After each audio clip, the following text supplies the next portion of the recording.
Hello dear students, आज हम पढ़ने वाले हैं virtual function in C++। Virtual function भी जो है एक मैकेनिज़्म है रन टाइम पॉलीमॉर्फिज्म को अचीव करने के लिए। और यहाँ पर हम देखेंगे कि देखिए किसी भी मेंबर फंक्शन को कॉल करने का एक तरीका है ऑब्जेक्ट नेम डॉट के साथ में आप फंक्शन नेम लिखें, और दूसरा तरीका है कि आप एक पॉइंटर वेरिएबल लें, उसमें से ऑब्जेक्ट का एड्रेस दे दें और एरो ऑपरेटर के थ्रू आप मेंबर फंक्शन को कॉल करवा दें। मैं यहाँ पर लिख देती हूँ वो भी।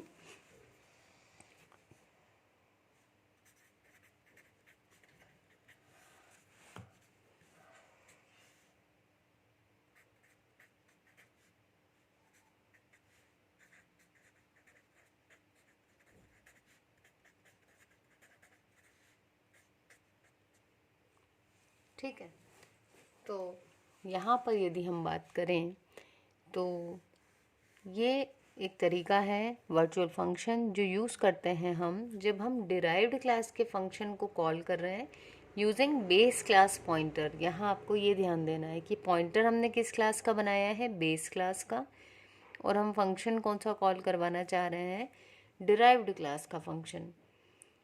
तब हम वर्चुअल कीवर्ड का यूज़ करेंगे। ठीक है, तो यदि हम देखें तो वर्चुअल फंक्शन क्या होता है, एक मेंबर फंक्शन होता है जो बेस क्लास में वर्चुअल डिक्लेयर होता है, और उसकी डेफिनेशन हम फिर से दे देते हैं एक बार और डिराइव्ड क्लास में। ठीक है, so what we have to keep in mind is functions are declared with virtual keyword. लेकिन वर्चुअल कीवर्ड कहाँ पर लगाना है आपको, सिर्फ बेस क्लास में जब आप उस फंक्शन को डिक्लेयर करेंगे उस टाइम पे।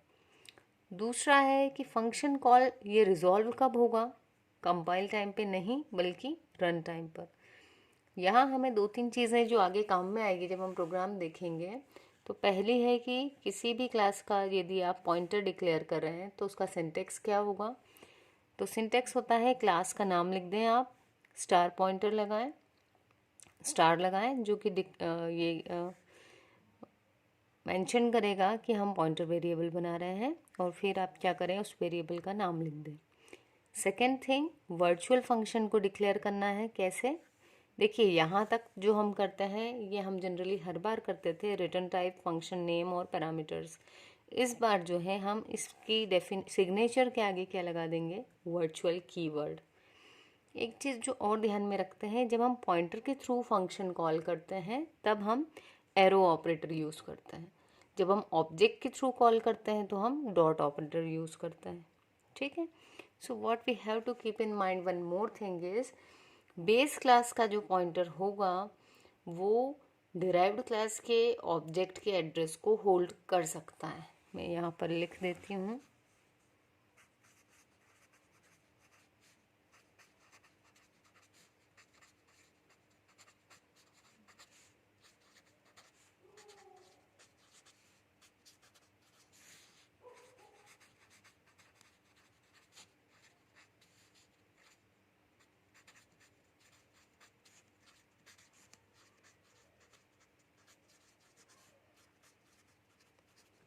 सो ये जो सारी चीज़ें हैं ये हमें आगे काम में आएंगी जब हम फंक्शन देखने वाले हैं। ठीक है, तो आइए देखते हैं फंक्शन। तो ये है हमारा फंक्शन, और यहाँ हमने क्या किया है, हेडर फाइल्स आपको डिक्लेयर करनी है। ए नाम की हमने क्लास बनाई है, इसमें एक फंक्शन बनाया है वॉइड प्रिंट, और ये कैसा है, वर्चुअल है। ठीक है, इसमें हमने लिखा है C out print base class.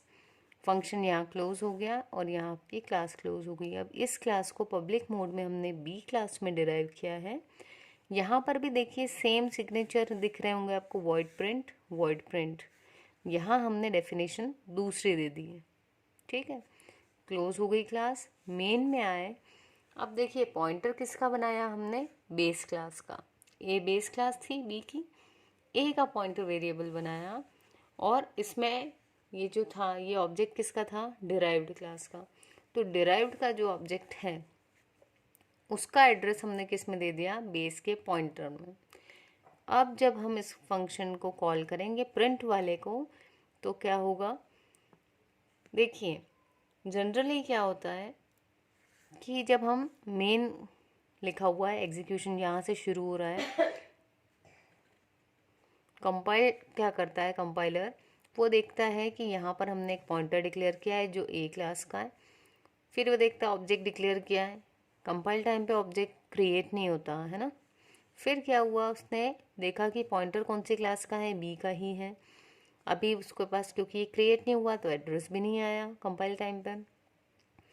जब कंपाइलर देखता है कि पीटीआर के थ्रू प्रिंट फंक्शन कॉल हो रहा है, तो उस समय यदि हम वर्चुअल कीवर्ड ना लगाएं, यदि ये वर्चुअल कीवर्ड नहीं लगाते हम, तब क्या होता, कंपाइलर ये देख लेता कि पीटीआर जो है वो ए क्लास का है और इसलिए ए का जो फंक्शन है प्रिंट उसे कॉल करना चाहिए। लेकिन क्या हुआ, हमने यहाँ लगा दिया कीवर्ड वर्चुअल, जो ये बताता है कि इस नाम का फंक्शन कहीं पर भी मिले इस क्लास में या डिराइव्ड क्लास में, तो उसकी लिंकिंग कब हो, रन टाइम पर। तो इस कारण क्या किया कंपाइलर ने, कंपाइल टाइम पे इसकी लिंकिंग नहीं की। रन टाइम पे क्या हुआ, ये पॉइंटर भले ही ए क्लास का है लेकिन एड्रेस इसमें किसका है, बी के ऑब्जेक्ट का। तो जब बी के ऑब्जेक्ट का एड्रेस है और फिर ये पॉइंटर से हम प्रिंट कॉल कराएंगे, तो प्रिंट कौन सा वेरिएशन, कौन सा वर्जन होगा, वो होगा बी क्लास का version, that is derived class का। तो ये है हमारा वर्चुअल फंक्शन। तो कंसेप्ट बेसिकली क्या है, आप एक टास्क परफॉर्म करना, ये वर्चुअल कीवर्ड हटा करके सेम प्रोग्राम चला के देखना। तो उसमें आप देखेंगे कि जो प्रिंट है वो बेस क्लास वाला कॉल हो रहा है। ऐसा क्यों हो रहा है, क्योंकि इसने उसको कंपाइल टाइम पे क्या कर दिया है, लिंकिंग करवा दी। ठीक है। और जब आप यहाँ पर वर्चुअल कीवर्ड लगा देंगे तो इससे पता चलता है कि यहाँ क्या हो रहा है, ये रन टाइम पे रिजॉल्व हो रहा है। और क्योंकि रन टाइम पे हो रहा है तो अब रन टाइम पे पता है कि पॉइंटर में किसका एड्रेस आ चुका होगा, ऑब्जेक्ट का। ये प्रॉब्लम सिर्फ कब आती है, जब हम पॉइंटर वेरिएबल के थ्रू कॉल करवा रहे हैं। अदरवाइज जो हमने फंक्शन ओवरराइडिंग का केस देखा था, तब हमने ऑब्जेक्ट और डॉट ऑपरेटर यूज़ किया था। तो यहाँ कंफ्यूज मत होना आप लोग। यदि हम इसका ऑब्जेक्ट बनाए और डॉट ऑपरेटर से कॉल करेंगे तो जिस क्लास का ऑब्जेक्ट होगा वो वाला फंक्शन कॉल होगा, क्योंकि फंक्शन ओवरराइडिंग का कंसेप्ट है। बट यहाँ पर हम किसके थ्रू कॉल कर रहे हैं, बेस क्लास के पॉइंटर के थ्रू। ठीक है, इसलिए हमको यहाँ पर वर्चुअल कीवर्ड लिखना पड़ रहा है।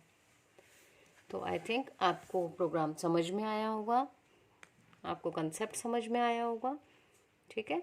तो जो चीज़ आपको ध्यान में रखनी है वो ये कि हम ऑब्जेक्ट नेम डॉट ऑपरेटर के साथ में फंक्शन कॉल कर सकते हैं, प्लस हम उस क्लास का एक पॉइंटर डिक्लेयर करके भी उस क्लास के पॉइंटर से उसके मेंबर फंक्शन को कॉल कर सकते हैं। स्पेशलिटी ये होती है कि यदि हमारा पॉइंटर जो है वो बेस क्लास का है तो उस केस में क्या होता है, बेस क्लास का यदि पॉइंटर है तो it can hold the address of object of derived class also. तो ये खुद की ऑब्जेक्ट का एड्रेस तो होल्ड कर ही सकता है, पर ये डिराइव्ड क्लास के ऑब्जेक्ट का भी एड्रेस होल्ड कर सकता है। तो जब ये डिराइव्ड के ऑब्जेक्ट का एड्रेस होल्ड करेगा तो डिराइव्ड वाला फंक्शन कॉल होगा। जब ये खुद के ऑब्जेक्ट का एड्रेस होल्ड करेगा तो इसी का वाला फंक्शन कॉल होगा। तो आप वेरिएशंस करके प्रोग्राम रन करके देखना। ओके, सो आई होप कि आपको वर्चुअल फंक्शन समझ आया हो। Thank you.